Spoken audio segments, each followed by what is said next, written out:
Hi, my name is Jonathan Lambert, and this quick talk will talk about converting raw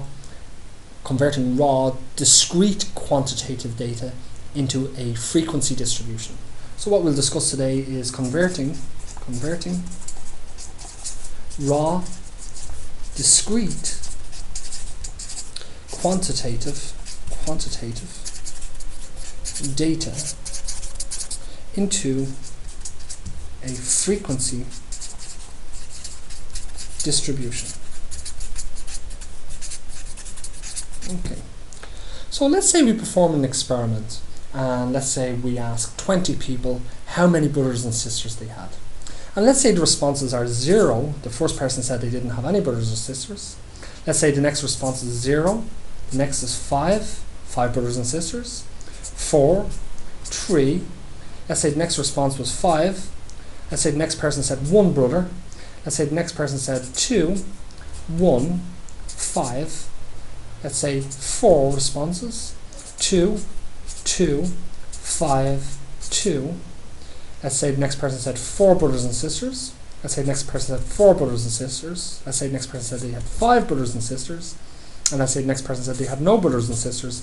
Let's say the final person said they had 2 siblings. Okay, 2 brothers and sisters. Okay, so this is raw discrete data. The responses were basically whole numbers. Yeah? So to create a frequency distribution, well, we know that frequency distribution is simply a 2-column table. Okay, so we have a 2-column table. Down the first column is the variable name, or the variable that we're measuring. In this case, it's number of siblings. Let's say number of siblings. Okay. And we can see that the possible responses were 0 for 0 brothers or sisters, 1, 2, 3, 4, and 5 to represent that that person had 5 brothers and sisters. Okay. So we're nearly there with a frequency distribution. As I said, a frequency distribution is simply a 2-column table. The first column lists the variable, and the second column lists the frequency. That's F for frequency. That's how many times the variable occurred in the experiment. And what we can see from the experiment is that 0 occurred once, twice, 3 times, so it has a frequency of 3. 1 occurred, well, it occurred once, twice, so it has a frequency of 2. 2 occurred once, twice, 3 times, 4 times, 5 times, so it has a frequency of 5. 3 occurred once. 4 occurred once, twice, 3 times, 4 times, and finally 5 occurred once, twice, 3, 4, 5 times, giving us a total of, well, when we sum up them numbers there, it gives us a total of 20 observations. Okay, so that's a simple frequency distribution. Like in the qualitative case, we can always convert this into a relative frequency distribution by augmenting on another row. Okay. This row represents the relative frequency. That is, what each observation represents as a fractional of the total. Well, we can see that the variable value is 0, no brothers and sisters, that 3 people out of 20 said that they had no brothers and sisters. That gives us 3 out of the 20 said 0. As a decimal, that's equal to 0.15 rounded to 2 decimal places.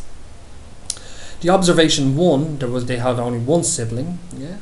Well, that occurred twice. 2 people said that. That represents 2 of the 20. So it's 2 out of 20, which gives us a relative decimal, yeah, as 0.10 rounded to 2 decimal places. The next observation 2, how many people said that they had 2 brothers and sisters? Well, there was 5. Well, 5 represents 5 of the 20, so 5 out of 20. As a decimal gives us 0.25. The next observation for 3 occurred once, which represents 1 of the 20, which gives us, as a decimal, it gives us 0.05. 4 brothers and sisters actually occurred 4 times. Yeah, that represents 4 of the 20, giving us a decimal value of 0.2. And finally, 5 brothers and sisters occurred 5 times, representing 5 out of 20, which gives us 0.25 again. Okay, so that's a relative frequency distribution. Now we have the relative column on. That is each observation and how many times that observation occurred relative to the total. In other words, it's a fractional amount of the total. Okay. Now we can augment this table with another column, the percentage column, which gives us a percentage frequency distribution. And this column represents each observation and how many times it occurred as a percentage of the total. Once again, we know that we can always convert from a decimal to a percentage by simply multiplying by 100.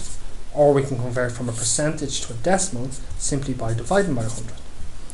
When we have the percentage represented as a relative frequency. Okay, so if we take each relative frequency and if we multiply by 100, we get the relative frequency as a percentage.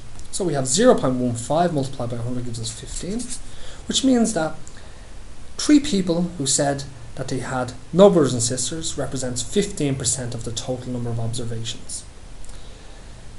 2 people said they had 1 brother or sister, and that represents 10%. 0.1 multiplied by 100 gives us 10. 0.25 multiplied by 100 gives us 25%. 0.05 multiplied by 100 gives us 5, that represents 5%. 0.2 multiplied by 100 gives us 20, representing 20%.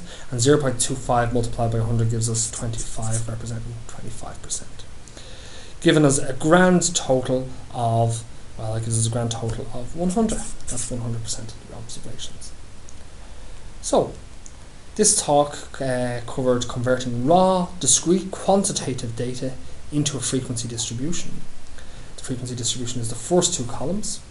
Then we converted the frequency distribution, the standard frequency distribution, into a relative frequency distribution by looking at each number of observations relative to the total. And then finally we converted into a percentage frequency distribution by multiplying the relative frequency by 100 to give us the associated percentages. Okay. So I'd like to thank you for your time, and that completes this session. Thank you.